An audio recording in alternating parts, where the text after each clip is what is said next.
Hello Technolovers, apakah kalian masih ingat dengan insiden seorang perwira polisi yang mencecar pengemudi ambulans relawan sebuah partai politik? Atau seorang jenderal polisi yang dicopot jabatannya dan menolak diberikan jabatan lain oleh Presiden Joko Widodo?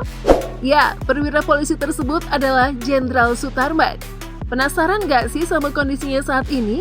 Yuk langsung saja simak video kabar terkini Jenderal Sutarman berikut ini.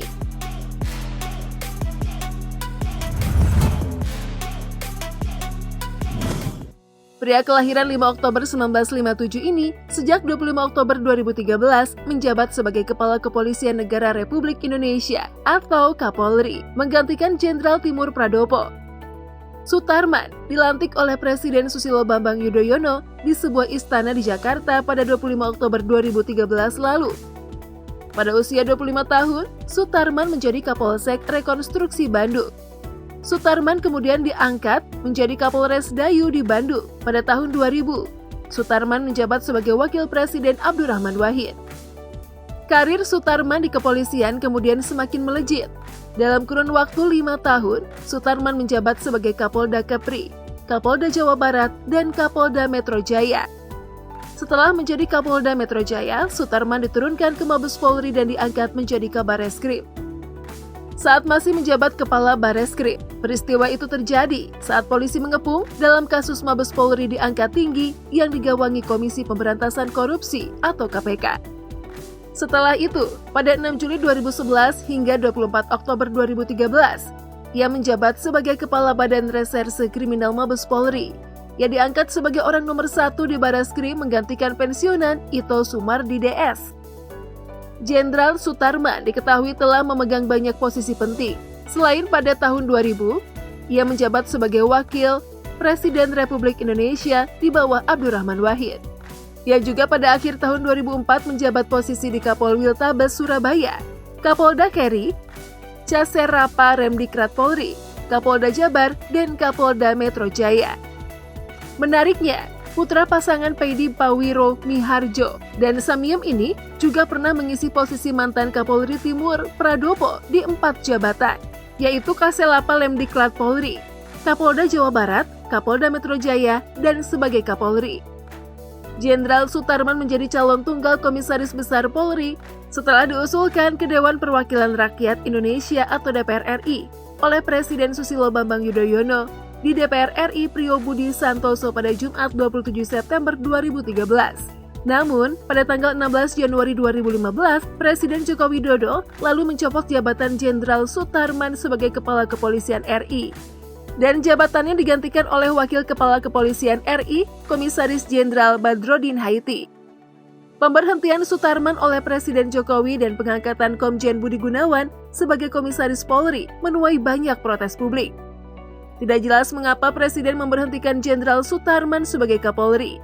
Padahal, Sutarman baru akan pensiun pada Oktober 2015.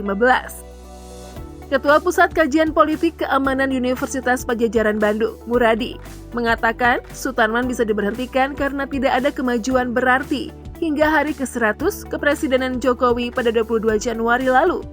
Sementara itu, mantan Wakil Komisaris Polisi Komjen Purnawirawan Ugro Seno, kalau keputusan Jokowi dinilai aneh. Menurutnya, ketika seorang komisaris polisi diberhentikan, itu berarti ada keadaan darurat atau alasan yang kuat. Ia tidak percaya jika mantan Kapolri, Sutarman, melakukan kesalahan fatal yang menyebabkan keadaan darurat hingga ia diberhentikan. Undang-undang mengatur bahwa dalam keadaan darurat, Presiden dapat memberhentikan sementara komisaris polisi dan mengangkat PJ Komisaris Polisi yang kemudian dapat meminta persetujuan Dewan Perwakilan Rakyat. Namun, Ugro Seno mengatakan unsur urgensi tidak terlihat dalam situasi saat ini.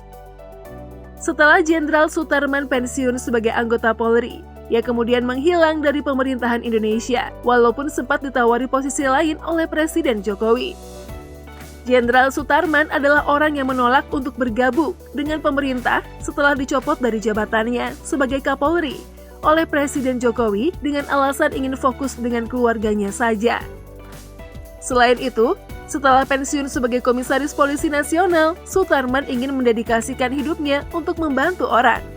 Selain bekerja di bidang sosial, Sutarman juga melanjutkan pekerjaan ayahnya, yaitu bertani. Dikenal sebagai perwira tinggi Polri, mantan Kapolri ini juga seorang teladan di dalam rumah dan ayah yang sangat dihormati dan diteladani oleh anak-anaknya.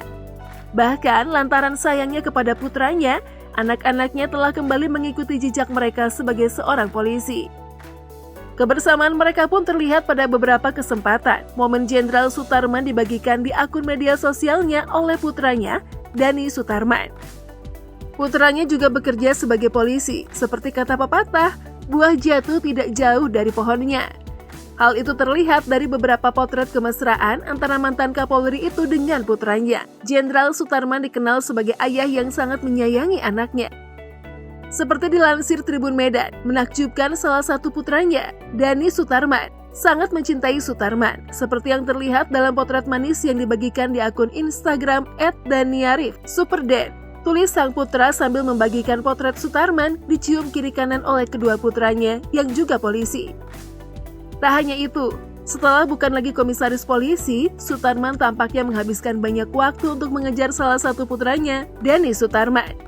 Dani Sutarman juga dikenal sebagai polisi, lulus dari Akademi Kepolisian D48. Potret keluarga juga diambil Dani dan diunggah ke akun Instagram pribadinya. Postingan tersebut memperlihatkan betapa hangatnya keluarga Dani Sutarman. Life, love, love, kata Dani dalam postingan Instagram pada 25 Juli 2017. Selain potret keluarga yang hangat, Dani juga membagikan potret saat anggota keluarga besarnya berkumpul. Dia mengatakan itu adalah momen ketika seluruh keluarga berkumpul dengan formasi lengkap.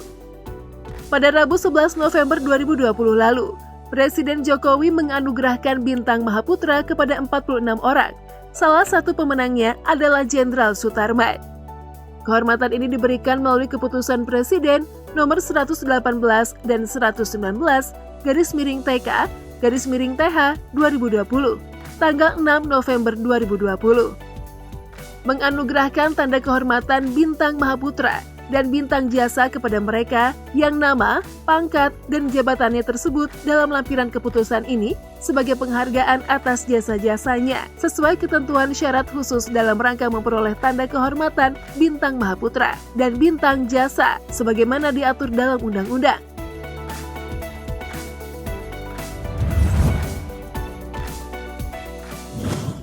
Nah, itulah tadi kabar terkini sosok Jenderal Sutarman yang pernah menolak jabatan dari orang nomor 1 di negara ini. Menurut kalian, kesibukan Jenderal Sutarman yang sekarang sebagai petani bagaimana? Tulis komentar kalian ya. By the way, jangan lupa like, komen, dan share. Thank you for watching.